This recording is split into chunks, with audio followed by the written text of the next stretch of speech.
Okay, Namo MyoHoRenGeKyo. Playing around with lights on. Okay. OBS.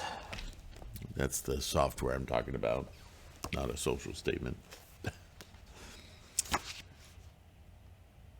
New Gosho. We're still in the profound meanings of the Daimoku, the book I put together of several Gosho written by Nichiren dealing directly with the Daimoku. That's one of the most asked questions for beginners and intermediates in Buddhist practice, especially in Nichiren doctrine, of course. Practicing Lotus Sutra Buddhism. What is that chanting about? What does it mean? What do those characters stand for? What are they symbols for? Are they just words? No, they're not just words. It's not magic. It's not mystical. It's like climbing a mountain. You can climb Everest 100,000 times and get halfway up the slopes, and you still have not achieved climbing Everest, have you? You have to get to the peak. You have to get to the top. Then, and only then, can you say, I have achieved Mount Everest. In Buddhism, that is the Lotus Sutra. How do you invoke the self-realization, the Buddhahood, already extant in the very energetic makeup that you are, your freight train of karma? You achieve the summit of that experience by declaring it, like the flag on Everest. How do you declare it? Namu, I am inculcating, invoking MyoHoRenGeKyo. Sounds magical, but all it takes is a little bit of study and you start to understand what MyoHoRenGeKyo represents, right? When you call out for your mom or your dad, everybody knows what you mean. You don't have to, oh, please, 5'7.5" tall, large head of hair, pale complected, 147.2 pounds, wearing a blue satin. No, you don't have to do that. Because when you say mom, all of it is there. Right? Your entire experience of mom is there. Something she could never accomplish on her own. Because it's your experience of her through experiences, moment to moment, right? Birth, of time. So when you invoke mom, you invoke so much. She can't even do what you're invoking, but that invocation's meaningful to you, right? Your experience of mom. It's like invoking the title, the entirety of the 69,384 characters in the Lotus Sutra. I'm always amazed when I remember that number. Maybe because I've read it so many times. All right. So, what was this? Is this a response to someone? Many of these writings are responses to questions from his students, his followers, if you will. Oh, this one's going to take us a little bit of time to finish. Yeah, it's a long one, but that's good. That's good because the title is quite portentous. Wow, it's the whole okay. Oh, okay. Well, that's why it was written to Sairen Bo. Yeah. And this was during his exile on Sado. So Nichiren had a lot to say. The title of this one is The Entity of the Wonderful and Difficult to Understand Law. Isn't that convenient? We read in the previous Myo, the character Myo, has as one of its interpretation, one of its meanings, the entity of the wonderful and difficult to understand process, law, obvious truth, function of the universe, engine of life, Myo. So now we have a writing called The Entity of the Wonderful and Difficult to Understand Law. So let's dig into that. We know Myo has that meaning. So what does that meaning mean? Leave it to Nichiren, right? And he begins with a question, because question and answer is an easy way for him, right? If you ever have to write a long story in your classes in school, English lit, or journalism or whatever, sometimes they tell you if you're going to start writing something, write an outline. Because an outline gives you, what am I doing? Okay, first I've got to talk about this, then I've got to talk about this, right? So in Buddhism, we Shakyamuni did it, but Nichiren employs this device a lot. And by asking a question, he's leading the reader, us. Let's deal with this chunk, and then we're going to build on that, and then build on that, and so on, right? So it's kind of it's not just an outline, it's a exploratory, and it's taking you step by step. So the entity of the wonderful and difficult to understand law is not a small subject. First question, what is the entity of MyoHoRenGeKyo? And you notice he's talking about MyoHoRenGeKyo. This isn't words, this isn't a spell, it's an entity. So right off the bat, the question sets your mind, your understanding up to understand that when we chant MyoHoRenGeKyo, we're not simply singing a song. We're invoking something. We're opening a conceptual door.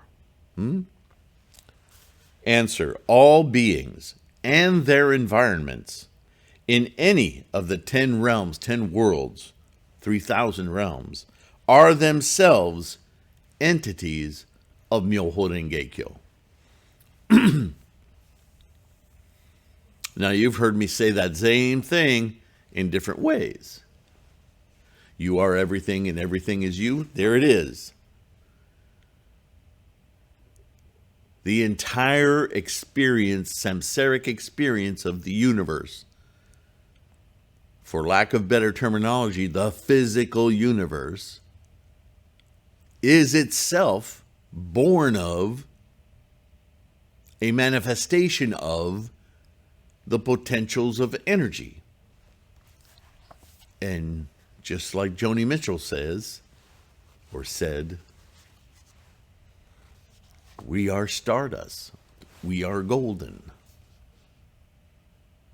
We are the same stuff that is the entirety of the universe. The only difference is the amalgams. The sun, very simple thing, complex in its activity, actions, but there's only a few little molecules that are creating that ball of fire that lights our day, right?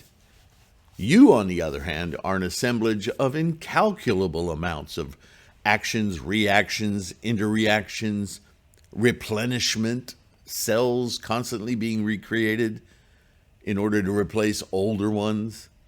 We're a constant roiling machine of instantiations, manifestations, all from the same potential, that freight train, right? This is what Buddhism talks about. The consciousnesses are emergent properties of super complex. But all that super complexity and all of this freight train of karma is just a particular assemblage of the same stuff that assembles to make the entire universe. The engine of life. Yeah? So this is the wonderful and difficult to understand law. This process to conceive of what's actually happening moment to moment. That's it's mind-bending, yeah? So Nichiren simply says it in another way. All beings, anything that is being, the verb, this is being. I am being. You are being. This pencil is being. See, samsarically, we want to think this pencil is. It is just as it was 3 days ago. But not really. Because this is also an assemblage of the same atoms, photons, quarks, molecules that you and I have in our freight train of karma. And every moment, moment to moment to moment to moment, this pencil is changing. It may not, our senses may not be sensitive enough to witness it. Put this under an electron microscope for an extended period of time, and you would be amazed at the amount of stuff that's going on in this pencil right now. But one thing we can conceive of because of our minds is that it is constantly changing. This pencil is not the same pencil it was 3 days ago. For all our purposes, it pretty much is. So if we don't think about it much, well, this is the same pencil I had 3 days ago.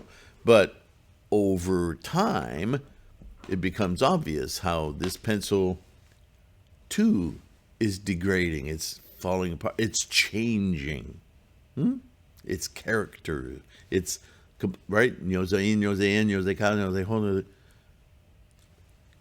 All of those components, those factors of being are constantly changing. All beings and their environments, because don't forget, without environment, you and I wouldn't be. We are being within the context of being writ large, the universe, the planet, the city, the house, the family. In any of life conditions, right? Hell, hunger, animality, bodhisattva, learning, realization, wherever things are, being within the 3,000 realms in a single thought moment, right? Everything's constantly changing, being, instantiating. That itself is MyoHoRenGeKyo. That whole engine of life, you, me, the pencil, the universe, all of it is MyoHoRenGeKyo. What's that sound like? Buddhaness. The perception, the understanding, the insight that provides, your mind can provide for you to realize is MyoHoRenGeKyo. The process is MyoHoRenGeKyo. Realizing it, participating, experiencing that law, that truth, that is Buddhaness. That only takes place in one place, the mind. MyoHoRenGeKyo, everywhere. It's without time. That invocation, MyoHoRenGeKyo, is calling forth through your Gohonzon mind your experience of it. That's Buddhaness. What's another way to call forth your experience of it? Mom, you experience mom. You want to experience the total law of the universe?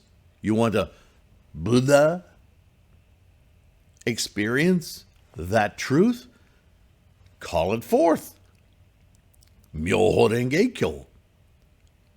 In fact, I am going to take full responsibility for right now instantiating, invoking that engine of life so that I can witness it. Namu MyoHoRenGeKyo. There it is. Yes? Moment to moment to moment to moment to moment. Question. If that's so, then is it possible to say that all living beings, such as ourselves, are entities of the wonderful and difficult to understand law in its entirety? Answer: of course. How could it be otherwise? The sutra says, quote, "This reality, the true aspect of all phenomena, the engine of life, consists of the appearance, nature, so on and so forth. Nyose sho, nyose in, nyose en, nyose ka," right? "And their consistency from beginning to end. Honmaku kyoto." It's in every gongyo we do.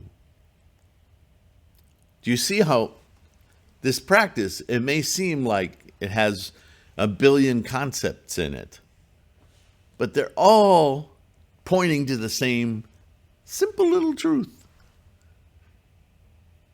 The reason we have so much to read and study is because we're so stubborn.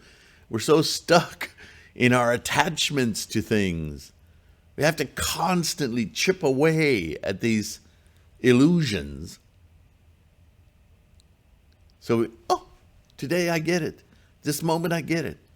Well, let me go chant. Make sure I stick this in my brain. You need to see and experience life to the full.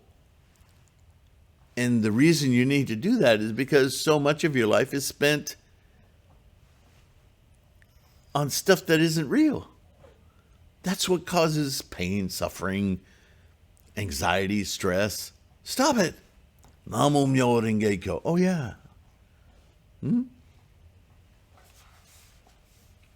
The great teacher Miao Lo comments on this as follows, quote, "The true aspect invariably manifests in all phenomena, and all phenomena invariably manifest in the 10 factors. The 10 factors invariably manifest in the 10 worlds, and the 10 worlds or realms invariably manifest in life and its environment," end quote. Yeah. Tendai commented on this too. Quote, "All phenomena consisting of the 10 factors, 10 worlds, and 3,000 realms are entities of the Lotus Sutra, of MyoHoRenGeKyo." Whenever you see the words Lotus Sutra, replace them in your mind with MyoHoRenGeKyo, because that's the same thing. The great teacher Nanhui says, quote, "Question, what does MyoHoRenGeKyo represent?" Answer, Myo indicates that all living beings are Myo, or wonderful and difficult to understand. Ho indicates that all living beings are Ho, or the law, the engine of life itself. End quote. Tendai also says, quote, "The law of all living beings is wonderful and difficult to understand," end quote.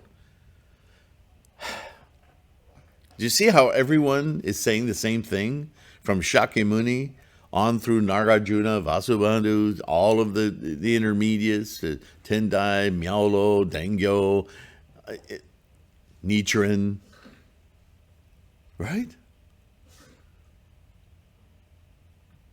The only thing that's difficult to understand is why our minds can't latch on to that truth, which is what we're all trying to do. This is why we practice day and night, to remind our mind, don't lose track. Don't get distracted. Question, if the entity of all living beings is the wonderful and difficult to understand law and in its entirety, then are all the actions and their results that are associated with the 9 worlds, from the world of hell up to the bodhisattvas, in effect entities of the wonderful and difficult to understand law? What are you not getting here? Answer, the wonderful and difficult to understand principle, that is the essential nature of phenomena, possesses 2 aspects. Okay. You're in samsara, you're experiencing the physical world. I understand why you would ask the question, because there is a duality here. This is the nature of the physical universe. So let's address it. The defiled aspect, the one that's constantly cataloging every experience and identifying with it. I have a house. I have a this or that, or all of these things. Look who I am. That's what we do in samsara. We're like the universe. Look how many galaxies I have. Look how many planets I have. You can't see all of my planets. I'm that big. Who cares? Back at me. Calm down. Right? Stop with all the bluster. Let's look at who's doing the blustering. What's doing the blustering? Oh, we might see some truth there. Don't look behind the curtain.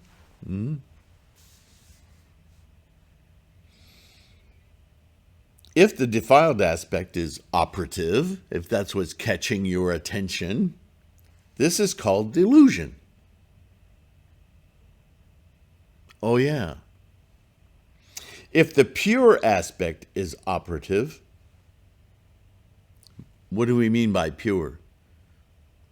We mean real. The actual process of life, moment to moment, not the database, not the warehouse of identification. Let's just look at what's happening right now. This is called enlightenment. Oh.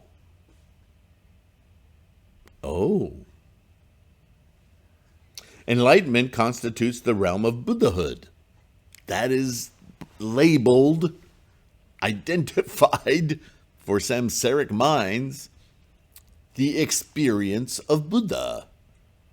Moment to moment to moment. It's not something you have, that's delusion. I had Buddha yesterday. Oh, good for you. I ate a sandwich yesterday, but I'm hungry now. Let's talk about hunger and feeding. What are we doing? What is that process identifying? Oh yeah, the constant replenishment, the new moment. Oh, we keep getting back to that thing. Delusions constitutes the realms of ordinary mortals. That's just samsara. It's what we do. These two aspects, the deluded and the enlightened, are indeed two different phenomena, and yet both are the workings of the one principle. That is, the essential nature of phenomena, or the true aspect of reality. It's not that we leave one behind, or destroy it, or get rid, right? We've talked about this before. There's the tendency with the human mind to say, well, everything is identified. So if I'm going to attain Buddhahood, then I have to get rid of everything else. How can Buddhahood coexist with all this delusion? Because the delusions are as a result of the same process you're witnessing. The delusions are MyoHoRenGeKyo. What shifts is your experience of them.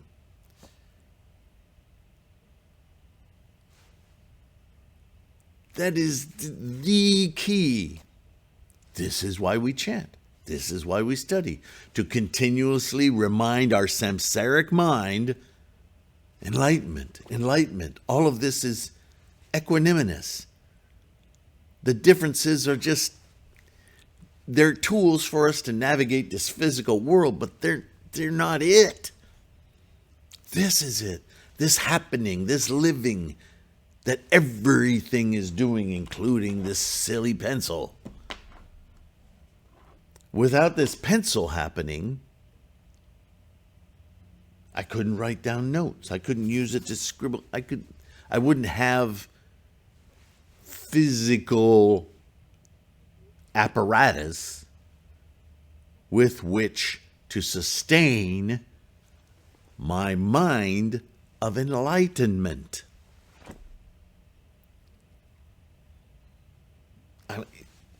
Take this very, very simple, hard to understand, hard to grasp, but it's so simple, and you've got all of Buddhism. This is why when your body dies, when your apparatus dies, your mind is extinct. There's no more mind. Therefore, no more Buddhaness. Not for you, not for your mind. Buddhaness continues. Why? Because the whole universe is MyoHoRenGeKyo. It's like that old, if a tree falls in the wood and no one is around to hear it, does the tree make a noise? Of course it makes a noise, but not for you if you're nowhere near it. It goes on. The only thing we're discussing with Buddhism here is whether or not you're aware. There's no nihilism here. We don't get rid of anything. It is like a piece of crystal. If the crystal is placed in the sun's rays, it will attract them and produce fire. But if it is placed in the moon's rays, it will produce water. The crystal is a single entity, but the effects it produces differ according to the circumstances. Does it create condensation, or does it create powerful, focused heat? It can do either. And this is an important point to understand. That karmic freight train I'm constantly talking about, that each one of us, everything is. What is it? Vasubandhu took this apart really deeply. All of these energies have, from their very start, before they're even a thing, when those energies begin to amalgamate, before electron, before quark, they have tendencies that express in certain conditions.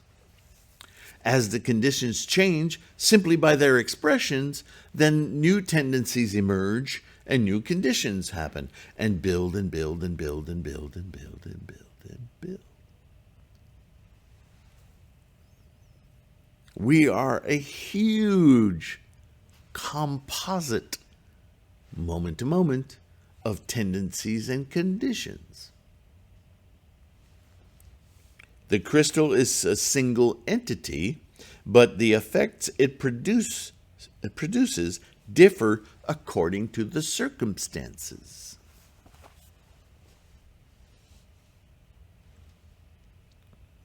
The wonderful and difficult to understand principle of the true aspect of reality is like this.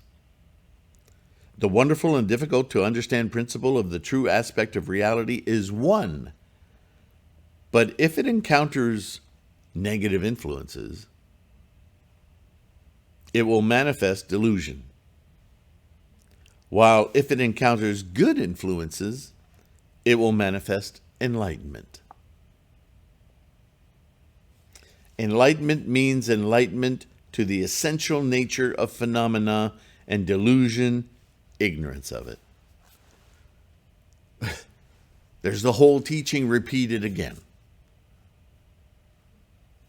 When we chant Namo MyoHoRenGeKyo, when we sit in attention at our Butsudan, a nice clear place of enlightenment, undistracted by football trophies and pictures of X's and so on and so forth. Just Butsudan, clear surroundings. We're focusing now in the Butsudan. We have a mandala that focuses on this treasure tower of this process of life. And we focus with all of our senses, our samsaric senses. We enable our mind to push away the clutter and focus in on the essential engine of life and experience it, know it, witness it in each moment. Namo MyoHoRenGeKyo. We're focusing on enlightenment. And then we walk away and The refrigerator calls to us. Oh, I have a bagel in there waiting for me to just pounce on it. But wait, my roommate's going to the refrigerator. Stay away from my bagel. Where are you? Enlightenment gone. Somehow you're going to find maximal satisfaction by beating your roommate to the refrigerator and getting that bagel.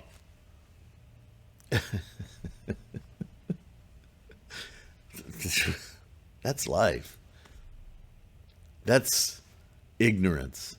That's banking all of your happiness on succeeding with that bagel. But you get it, right? It's just one example. Get back to your Buddhism. Bring the bagel with you if you have to. Right? MyoHoRenGeKyo. Oh, yeah. Where are we time-wise? All right. This is a long one. So, and I can see by the format here, we're going to go over these examples over and over again. So don't worry if you're not quite sure what we're talking about yet. You'll get it. It is like the case of a person who in a dream sees himself performing various good and negative actions, nurturing and negative actions. After he wakes up and considers the matter, he realizes that it was all a dream produced by his own mind.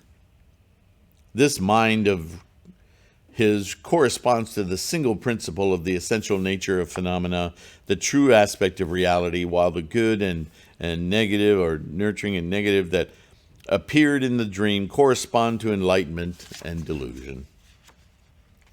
When one becomes aware of this, it is clear that one should discard the ignorance associated with the negativity and delusion and take as one's basis the awakening that is characterized by the life-affirming behaviors and enlightenment, right? I mean, in a very real way, this is all we ever talk about every single day. But I mean, this Gosho, he's not mincing words here, really. We'll continue in the next one. Thank you for being here. Thank you for your practice, right? That's what this is all about. Hello, beads. Thank you for your support. Are you clicking that thumbs up button right now?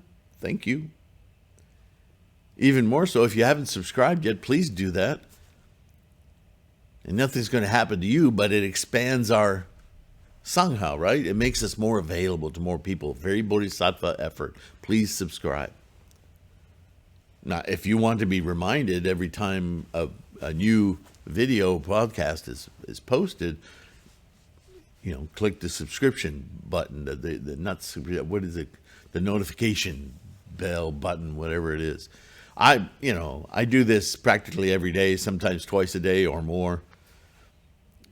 I rely on your practice. If you need support, if you need to be encouraged, if you need to learn something that's been annoying you, you're not sure about, you can do a search on the homepage of this channel, not on the YouTube search, but the search in the page, a little magnifying glass. Karma. What does Sylvain have to say about karma? How many Nichiren Goshos are about karma? Other sutras. You'll find a result set, just karma, in that little search. That can be really helpful, so use it. If it's just too much, because there's a lot of videos on this channel, you can go to threefoldlotus.com, right? And go to the core materials link, that page. And it's just lists of buttons, there's 60, 70 buttons, whatever, common questions, which, you may want to just download a PDF of karma explained, or what is chanting for, that kind of stuff, in a simple document, just as a reference for yourself. But it's also helpful as a teaching aid, because you're going to have people who are going to ask you these questions.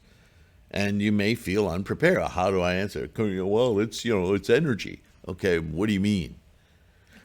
Sometimes it's helpful to have another document, like a go show, to read through. Oh, let's chant first, because this won't make sense unless we open that mind of yours. And look, this who did that? Well, you can go to the website. You can teach yourself. Ultimately, you're the only one who can attain Buddhahood for yourself. I can't do it for you, but I can help you along. I can support your practice, and that will help me too. And we're like Sangha. Oh yeah, that's what that word means. Many in body, one in mind. Itai Doshin. Yeah. All right. So thank you. Thank you, patrons.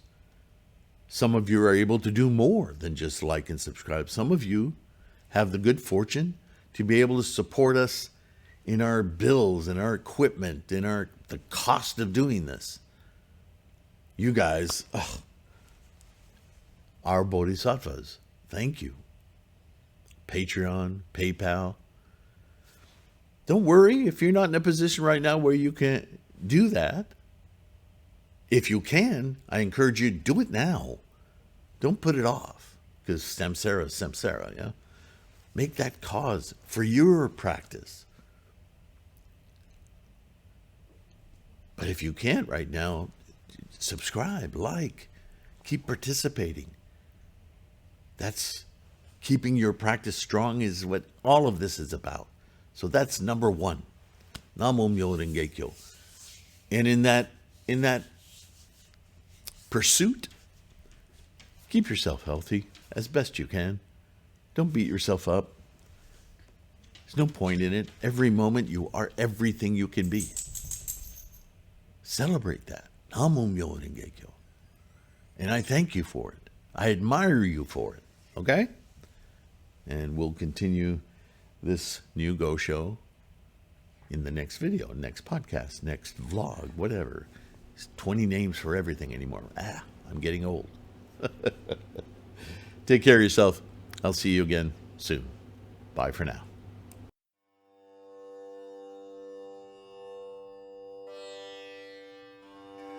Myo.